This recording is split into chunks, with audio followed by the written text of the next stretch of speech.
नमस्कार साथियों, स्वागत है आप सभी का वाईफाई स्टडी 2.0 पर। मैं हूं अंकित अवस्थी। आप है मेरे सामने एक ऐसी सुर्खी पर चर्चा करने के लिए जो वर्तमान में लगभग सभी अखबारों की सुर्खी बनी हुई है। और सुर्खी ये है कि अगले 40 दिनों में भारत के अंदर कोविड वेव आ सकती है। अगले 40 दिनों में भारत के लिए क्रूशियल कंडीशन हो सकती है, ऐसा हेल्थ मिनिस्ट्री सोर्सेज का कहना है। और ये जो सोर्सेज शब्द है ना, ये बिल्कुल वैसे ही है जैसे कि हम अपनी लाइन के पीछे एक्सक्लेमेटरी मार्क लगा देते हैं कि फिल इन द ब्लैंक्स है, कंप्लीट कर लेना, संभावनाएं हैं। यानी कि एक प्रकार से सोर्सेज कोई भी सरकारी व्यक्ति होता तो है, लेकिन कभी भी वो ये नहीं कहता कि मैं 100% श्योरिटी से ये बात बोल रहा हूं। लेकिन इतना देखते हुए अखबारों की ये हेडलाइन बन जाता है। इसका मतलब ये हुआ कि सरकार ना चाहते हुए भी अपना नाम तो लेगी नहीं, लेकिन किसी सरकारी व्यक्ति के माध्यम से अंदर दी टेबल खबर बाहर आ जाती है।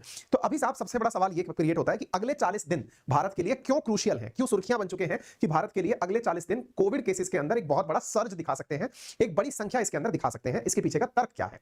तो देखिए, तर्क जो है वो आधारित है अनुभवों पर, और अनुभव है इस बात के कि जितना भी कोरोना संक्रमण हुआ है वो एक व्यक्ति से दूसरे व्यक्ति तक संक्रमण के आधार पर और ट्रैवलिंग के आधार पर हुआ है। उदाहरण के लिए अगर आज एक क्षेत्र में, इंडिया की बात कर लेते हैं, इंडिया में अगर कोरोना की एंट्री माने तो इंडिया में कोरोना, चीन में जब कोरोना देखा गया था उसके 60-70 दिन बाद केरल की एक लड़की जो कि वुहान से पढ़कर आई थी, वहां से शुरू हुआ था और संपूर्ण भारत के अंदर आ गया था। लेकिन कोरोना जब चीन में लहर के रूप में फैला था, उसके 6-7 महीने बाद भारत में कोरोना की लहर आई थी।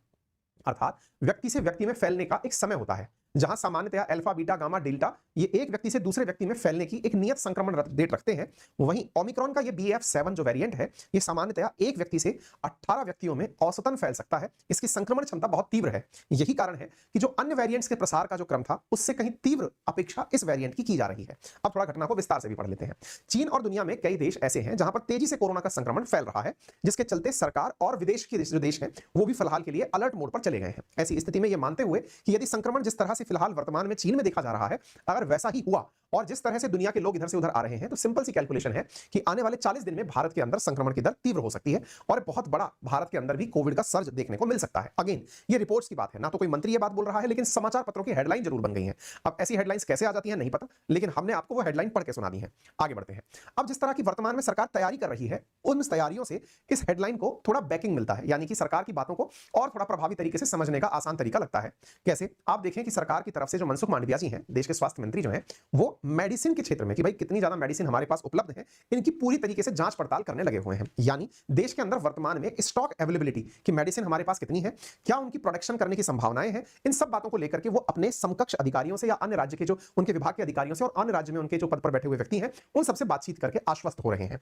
गवर्नमेंट ने फिलहाल के लिए कहा है कि हम अपने द्वारा कोविड के अंदर जितने भी प्रोडक्ट्स इस्तेमाल में होते हैं, उनके एक्सपोर्ट्स को कंट्रोल करने की बात कर रहे हैं, यानी मॉनिटर कर रहे हैं। उदाहरण के लिए अगर कोविड के अंदर आवश्यक है, क्या आवश्यक है? कोविड में मास्क की जरूरत है, सैनिटाइजर की जरूरत है, दवाओं की जरूरत है, तो हम अपनी जरूरतों को पूरा होते हुए भविष्य में किसी अन्य राज्य की जरूरतों को पूरा करेंगे या किसी अन्य देश की जरूरतों को पूरा करेंगे। ठीक है, प्रीवियसली ऐसा देखा गया है कि कोविड-19 की वेव जब आई थी, तब इंडिया में आने में 30 से 35 दिन का समय लगा था, जब यह ईस्ट इंडिया में आई थी। ईस्ट इंडिया बोले तो ईस्ट इंडिया भारत के पूर्वी देश चीन, जापान, फिलीपींस, कंबोडिया, वियतनाम, ये देश इन देशों में आई थी। उसके 30-40 दिन बाद भारत में देखी गई थी। यही कारण है कि मिनिस्ट्री ऑफिशियल्स जो हैं वो इस विषय पर काफी ज्यादा सतर्क हैं कि कितना दिनों में वहां पर जो फिलहाल प्रभाव देखने को मिल रहे हैं वो भारत में देखे जाएंगे। As per reports 39 international passengers फिलहाल कोविड-19 के अंदर टेस्ट करने पर पॉजिटिव पाए जा चुके हैं। आपको ज्ञात हो कि भारत ने अभी तक भी चीन से, जापान से आने वाली जो फ्लाइट्स हैं वो बंद नहीं की हैं और रैंडम चेकिंग की जा रही है। रैंडम चेकिंग से मतलब है 2% जो कुल यात्री विदेशी आ रहे हैं उनकी चेकिंग की जा रही है। 6000 में से 39 अभी तक यात्री कोरोना पॉजिटिव विदेशी मिल गए हैं, अर्थात विदेशों से लोग कोरोना लेकर भारत आ रहे हैं। आपने ये जो रिपोर्ट देखनी है कि 39 इंटरनेशनल पैसेंजर्स टेस्ट कोविड-19 पॉजिटिव इन 2 डेज, ऐसा रिपोर्ट के अंदर दावा किया गया है। Union minister, health minister Mansukh Mandaviya ji जो हैं, उन्होंने दिल्ली एयरपोर्ट पर विजिट किया और ये देखा किस तरह की फैसिलिटीज वहां पर उपलब्ध की जा रही हैं। फिलहाल के लिए रैंडम चेकिंग की जा रही है। 1 जनवरी 2023 से चीन, Hong Kong, Japan, south Korea, Singapore, Thailand आने वाले यात्रियों को पहले अपना RT-PCR टेस्ट अनिवार्य करवा दिया गया है। यात्रा से पहले उनकी रिपोर्ट एयर सुविधा पोर्टल पर अपलोड करनी कंपलसरी होगी। इसका फिर से अर्थ निकालिए। जहां तक रिपोर्ट्स की बातें हैं, सरकार जिस तरह से प्रिकॉशंस बरत रही है, इसका अर्थ है कि यह संभावना से इनकार नहीं किया जा सकता कि भारत में कोविड के केसेस नहीं बढ़ेंगे, क्योंकि जिस तरह से अभी बहुत अच्छे से स्क्रीनिंग करने का प्रयास जारी किया जा रहा है, जिस तरह की तैयारियों की मुआयने कर रहे हैं, हॉस्पिटल्स को कहा जा रहा है कि वो अपने संसाधनों को क्रॉस चेक कर लें, ऑक्सीजन सिलेंडर्स, दवाएं वो पूरी तरह से उपस्थित हैं या नहीं ये जांच लें। इसका मतलब है कि इस संभावना से इनकार नहीं किया जा सकता कि भविष्य के अंदर कोरोना भारत में होगा। वहीं दूसरी ओर जब सरकार से यह जाना गया कि क्या मास्क लगाना अनिवार्य कर दिया जाएगा, तो सरकार ने कहा कि अभी ऐसा कुछ भी मास्क मैंडेट लगाने जैसा नहीं है। यहां अगेन ये रिपोर्ट्स में कहा गया है। आप फिर से पूछेंगे ये रिपोर्ट्स कौन जारी करता है? बहुत एक क्लिष्ट सवाल है, ये टफ सवाल है।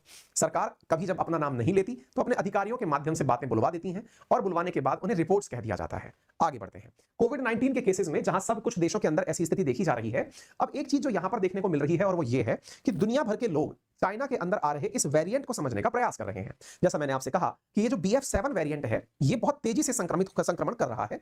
आंकड़े हैं कि यह 16 से लेकर 18 लोगों को संक्रमित करता है। इसको तुलनात्मक रूप से कैसे समझें? अगर हम इसकी तुलना डेल्टा से करें तो ये डेल्टा से 5 गुना ज्यादा संक्रामक है। यानी अगर किसी व्यक्ति को डेल्टा की वजह से, यानी कोरोना के डेल्टा वेरिएंट की वजह से कोविड हुआ था, तो वर्तमान में इस BF7 जो कि ओमिक्रॉन का सब वेरिएंट है, इससे होने वाला संक्रमण 5 गुना तीव्र हो रहा है। डेल्टा 100 दिनों के बराबर जितने लोगों में फैला था, यह वायरस 15 दिनों में फैल रहा है। यानी इसकी संक्रमण दर काफी तेज है। और सबसे खास बात इसकी यह है कि अगर कोई व्यक्ति इसके संक्रमण से ग्रसित भी है तो उस व्यक्ति को यह टेस्ट के बावजूद भी पता नहीं चल रहा है। इन दिनों जो कोविड टेस्ट कराए भी जा रहे हैं, उनमें इसकी रिपोर्ट्स भी निकलकर नहीं आ रही हैं। चीन और भारत का अब एक तुलनात्मक अध्ययन समझ लीजिए कि आफ्टर ऑल ये 40 दिन का फिगर बाहर कैसे आया। असल में चीन का पहला केस 5 जुलाई 2022 में नोटिस किया गया था। वहीं भारत का पहला केस 18 सितंबर 2022 को नोटिस किया गया। जुलाई, अगस्त, सितंबर, 5 जुलाई से 5 अगस्त, आप इस प्रकार से अंतर इनके बीच में देख सकते हैं। चीन में इस वेरिएंट की लहर 5 अगस्त को आई थी। भारत में अभी तक इसकी लहर आई नहीं है। उम्मीद की जा रही है कि इसकी लहर आएगी। इसके पीछे का क्या कारण है? इसके पीछे का कारण है कि चीन से भारत आने में जो लगने वाली समय सीमा है, उसको कहीं ना कहीं कैलकुलेशंस में, रिपोर्ट्स में काउंट किया गया है। उदाहरण के लिए, भारत में जब पहली बार कोरोना वायरस आया था, वो चीन के 61 दिनों बाद देखा गया था। चीन में 1 दिसंबर 2019 यानी लगभग आज से 3 साल पहले पहला केस दर्ज किया गया था। हुबई का एक प्रांत 55 वर्षीय व्यक्ति, प्रांत के अंदर 55 वर्षीय व्यक्ति को यह केस हुआ था।